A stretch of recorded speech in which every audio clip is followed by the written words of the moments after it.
Peeking behind a cloud of small fishes, a swinging shape catches the eye. The sleek body and the unmistakable color pattern leave no doubts. We are facing a truly extraordinary animal, the mimic octopus. This specimen lives in two burrows. The shallower one is about 3 meters deep, the deeper one about 8 meters. While inside the shallow burrows, it shows only its head, sometimes the eyes only. The empty shell sitting next to the entrance tells us that this is a favorite hunting site. And here it is, back from a successful tour. The shell is carried next to the hole, where it will be later opened. Octopuses feed on crabs, mollusks, and crustaceans. Although it has been known to scientists since the mid-80s, it was described by Western science only in 2001. We can clearly see the typical eyebrow that sits behind its eye. The behavior we described so far resembles that of any other species of octopus. The mimic really begins to show its peculiar sides when it stands out of its deeper hole. Here it is, hanging out for long periods of time. Is it mimicking the fever star, or just enjoying the swell? Its eye, one of the most complex in the animal kingdom, seems to be mesmerized by the bulky body of a camera sitting a few meters away. Octopus eyes can only distinguish shapes and not colors. Although the exit of a mimic octopus from its hole can be spectacular, the real show begins when it's out in full view.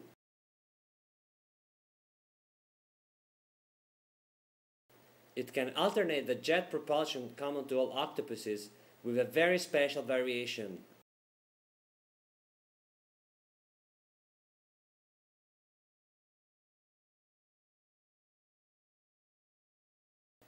Its 8 arms tightly tugged around its body, a quick change of color, and here it is, a perfect imitation of a soulfish.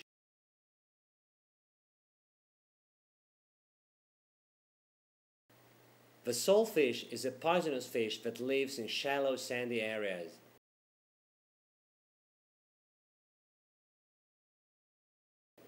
A skillful predator, it camouflages perfectly on the bottom where it hunts its prey.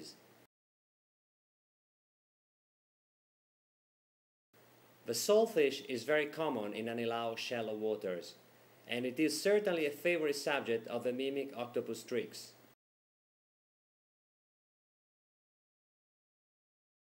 Another favorite disguise is the banded sea snake.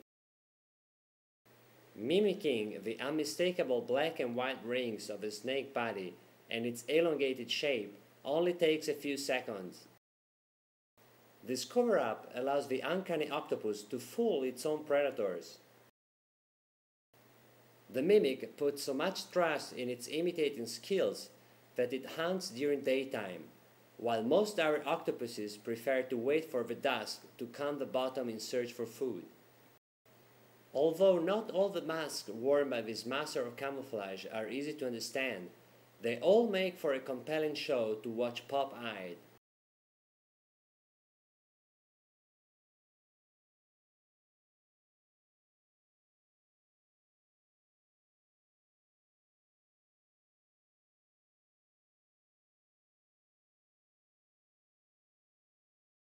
Unusual daytime hunters of Anilao include this species of lionfish.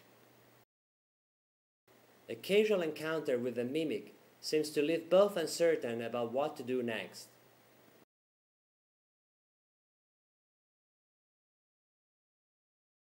Lionfishes normally attack octopuses.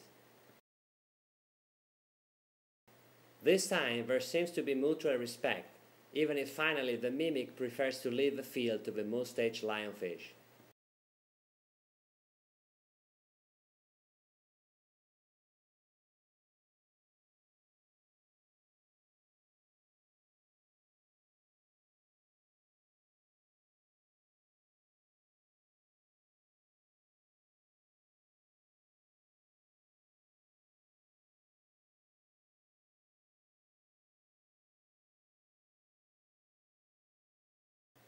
As the Philippines sits right on the ring of fire of the Pacific Rim, volcanoes are plenty, above and below water level.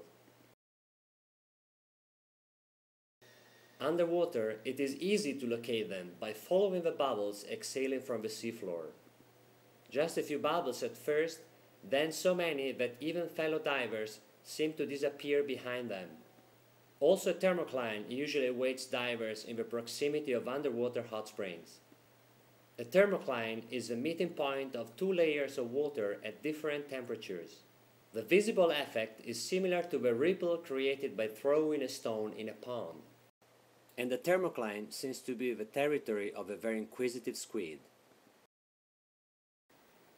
Keeping at a safe distance, it monitors the moves of the intruder's group.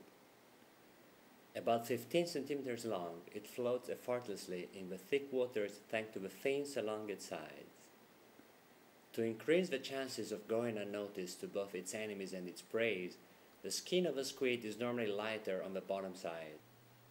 The reason of the persistent curiosity of this specimen is quickly found out. A group of eggs lies in full view. A couple of fish has laid their eggs on the same wooden platform and is now airing them caringly. The young squids are already formed and almost ready to hatch. Their bodies are shaped and the chromatophores on their skin already active, giving them the striking capability to change their body color at will.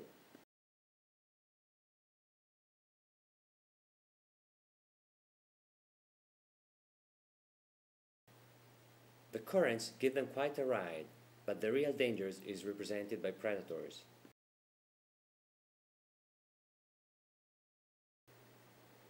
A few days later, all the eggs are broken and only the eggshells are left on the bottom. A new group of squids floats nearby. The survivors are ready to face the challenges and joys of life in the ocean. Take a look at this moon-like landscape. No corals, lots of suspended particles, no vivid colors, and some garbage thrown in as a bonus.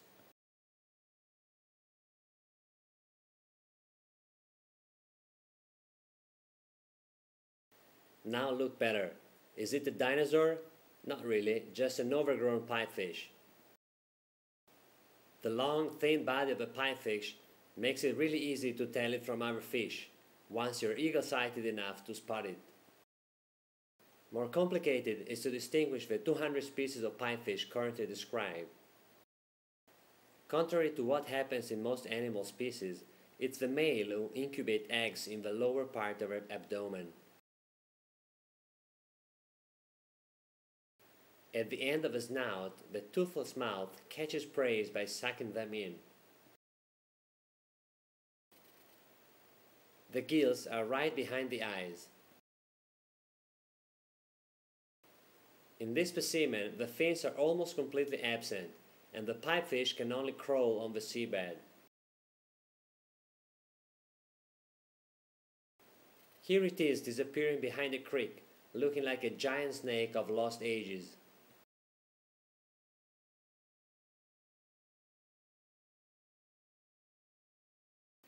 It's aiming at a very special place. Perfectly camouflaged in this sea of sticks, a couple of young pipefish hang out in the moderate current. They are thin and the snout is absent. The eyes are formed and very active in scanning the surroundings.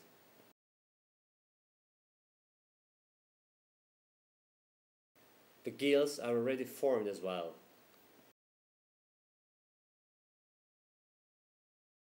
They seem to be able to replicate the moves of their parents, but prefer to stay within the sticks to avoid dangerous encounters. A few days later, the young pipefish have grown a long snout and are ready to venture out looking for food. This delicate ecosystem is as beautiful as it is fragile.